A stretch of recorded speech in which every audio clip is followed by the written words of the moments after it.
Hola a todos. Al comprar un Juke usado, lo primero que debes hacer es inspeccionar la carrocería. Aunque no son muchos los lugares característicos donde aparece la corrosión en un bebé. Uno de ellos son los pilares traseros. Le recomendamos que proteja estos lugares con una película protectora y también cubra las costuras de la carrocería con un compuesto anticorrosión especial. El resto de partes del cuerpo soportan bastante bien nuestro clima.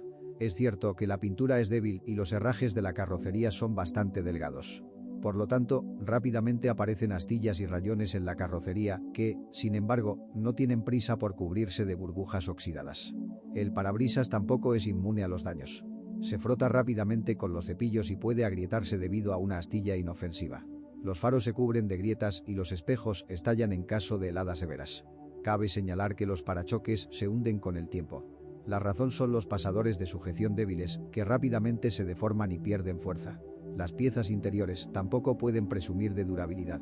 Después de 1 o 2 años, la trenza del volante se desgasta, se astilla y el plástico transparente protector del panel de instrumentos se desgasta y el plástico duro del tablero queda rayado por cualquier contacto descuidado con objetos duros. ¿Qué hacer con una colonia de grillos que crece con la edad? La mayoría de los propietarios actúan en la dirección correcta. Normalmente los chirridos y sonidos molestos provienen de las bisagras de montaje del sofá o de un parabrisas mal pegado. No todo va bien con el equipamiento eléctrico interior. La mayoría de las quejas provienen del control del clima y fallos multimedia. Identificar estos fallos, y más aún repararlos, es bastante tedioso y caro. Los servomotores de los elevalunas eléctricos a menudo fallan, el sistema de cierre centralizado falla y las bombillas de iluminación interior y exterior se queman. Sin embargo, todo esto no se traduce en estadísticas. No se puede decir lo mismo de los motores. En general son confiables. Especialmente el de 94 caballos es técnicamente sencillo y sin pretensiones, fiable y económico de mantener. Es cierto que no existen muchas modificaciones de este tipo en el mercado. Predominan las versiones de 117 caballos y turbo, mucho más caprichosas. Por ejemplo, en las primeras copias del Juka, después de 100.000 kilómetros, la cadena de distribución de estos motores puede estirarse. Si esto sucede, el 4 arranca mal y se detiene debido a la salida de la sincronización de válvulas. Y en un momento el motor no arranca. El sensor de posición del árbol de leva se disparará.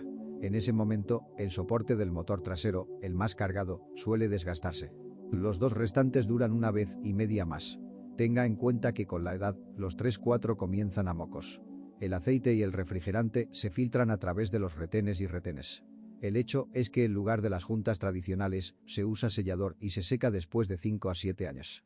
El nivel de refrigerante debe comprobarse periódicamente. Además, puede salir por el depósito de expansión, que a menudo se agrieta en la junta, o por la junta tórica del termostato.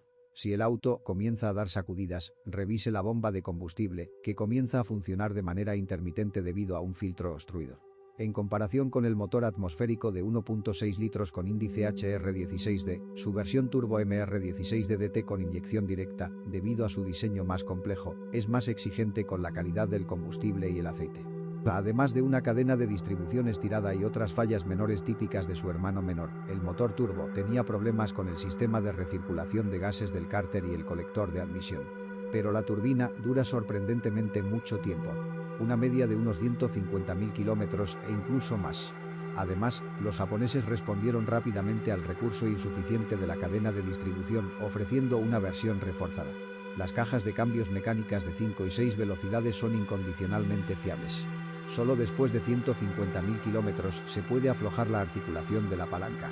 Pero reemplazar los casquillos de plástico con un kit de reparación cuesta unos centavos.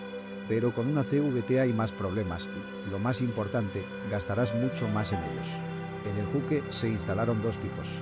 Un variador Hatco JF011 se combinó con un motor de 117 caballos de fuerza y su versión reforzada se combinó con un turbo. El primero se rompía más rápido y con más frecuencia.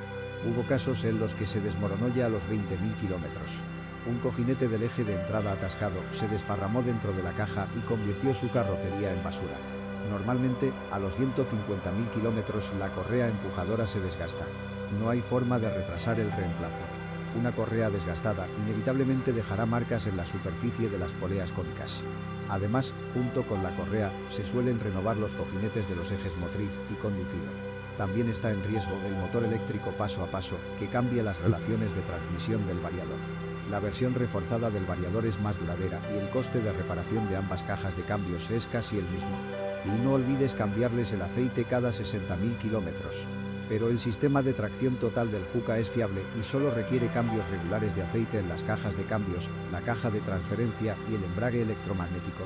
Sin embargo, si lo intentas, también puedes arruinarla.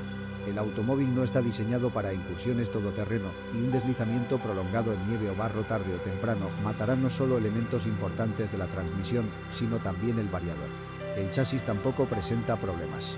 Su punto débil son los cojinetes de soporte de los puntales delanteros, que están mal protegidos de la suciedad. A menudo, entre 20.000 y 30.000 kilómetros, un chirrido característico indicará su fallo. El resto de elementos del chasis duran hasta cientos de miles de kilómetros y más, con la excepción, quizás, de los puntales estabilizadores y los casquillos, que se desgastan entre 50.000 y 80.000 kilómetros. Aproximadamente la misma cantidad se asignó a las puntas de dirección y a la cruz del eje. Recuerde que el Juke está equipado con un servomotor eléctrico. Si el mecanismo falla repentinamente, no se apresure a hacer sonar la alarma y solicitar una grúa. Como regla general, basta con comprar una batería nueva. Y es mejor si es más potente.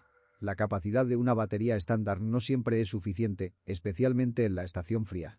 Pero una avería repentina del cilindro de freno maestro puede tener consecuencias muy graves, llegando incluso a provocar un accidente. Después de todo, antes de esto, no surgen síntomas alarmantes. Simplemente presionó el pedal del freno, pero el automóvil no se detiene. Por lo tanto, compruebe periódicamente el estado del cilindro de freno y sustitúyalo al menor signo de fuga. Como puede ver, un error usado no atormentará al segundo propietario con facturas inmodestas por reparaciones no planificadas. Pero solo con la condición de que elijas una modificación con transmisión manual. Si odias usar el mango, te recomendamos la versión superior del crossover con motor turbo. Tiene una CVT más resistente y duradera.